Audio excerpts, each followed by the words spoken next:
Hello साथीहरू, आज चाहिँ अब हामी आज 3 दिदी बहिना फुपू भएर हामी हाम्रो काका बिरामी हुनुहुन्छ, उहाँलाई भेट्न जाँदैछौँ है साथीहरू। भेट्दै गरौँ एकछिनमा। झोलामा के कसरी लगे त मैले साथीहरू। कोसेली रेडी।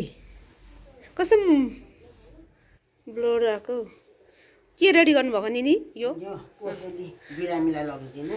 बिरामी बिरामी चाहिँ को हो निनीको? मेरो भदै 2 क्यारेट हाँसको अन्डा है। अन्त ल बिरामी लगिदिनै पर्यो बिरामीलाई हैन। परो परो बल्ल बल्ल लास्टमा के गर्नु? ज्यानले धोकाहरू दिएर साथीहरू के गर्नु? यति राम्रो राम्रो लुगा यता नभएन। ज्यानले धोका दियो? ज्यानले धोका दियो।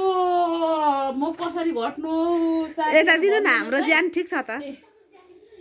यो म गर्मीमा घटेर म देखाएर लाउँछु के। गर्मीमा घट्छु। घट्ने हो आकांक्षी? हजुर। कहाँ जान आँटेको आज? आज हामी चाहिँ हाम्रो फोपोकोमा 4-5 लुगा लाग्छ जाको त यही मात्रै मेरो। सन्चो हुनुहुन्न, त्यही भएर यसो भेटघाटको लागि जान लागेको। सेन्टिङ लाउनु होला नि त अलिकति खोइ। ज्याकेट जाडो भएन? अर्ग्यानिक नेचुरल देखाउनै पर्यो। मैले जाका फुल बौला सर्ट लाग्छ हैन। अनि म चाहिँ कलिलो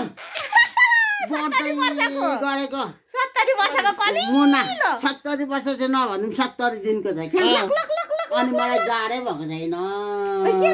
जाडो भएर रहेछ। ल अब चाहिँ हामी रेडी भइसकेको छौँ अलमोस्ट। अब चाहिँ हामी जति पनि हेर्नु हुने प्लिज सब्स्क्राइब चाहिँ गरिदिनु होला मलाई। आज के गर्छौँ साथीहरू? स्टुडियोन गाइज। ओइ मेरो अनुहार त यहाँ त राम्रो देख्यो त हौ साथीहरू। के हो यो? म त यस्तो राम्री त होइन। ओइ मेरो मोबाइल चाहिँ खोइ त।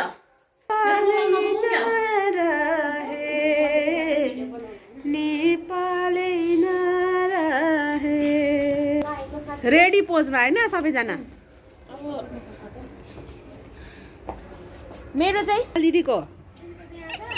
दिदीको बसन्ती जै सबको कान्छी बहिनीको बसन्ती हो यो। अब यसमा हामी जान्छौँ गुटुटुटुटुटुटुटुटुटु पारेर है साथीहरू। ल अब दिदी चाबी बिल लाउँदै हुनुहुन्छ।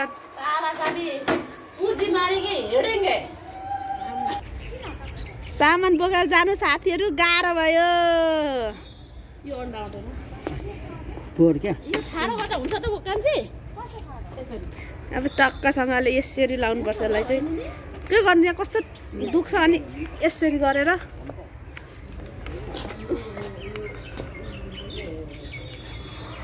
ल साथीहरू अब हामी जान्छौँ, गएर उतैतिर भेट्छौँ।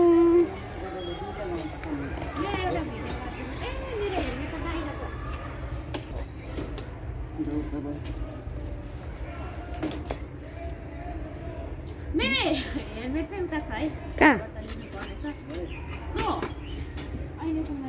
ल साथीहरू यो चाहिँ मेरो बसन्ती हो। बसन्तीमा उहाँलाई हाकेर लानुपर्ने हुन्छ। मैले लाग्यो साथी।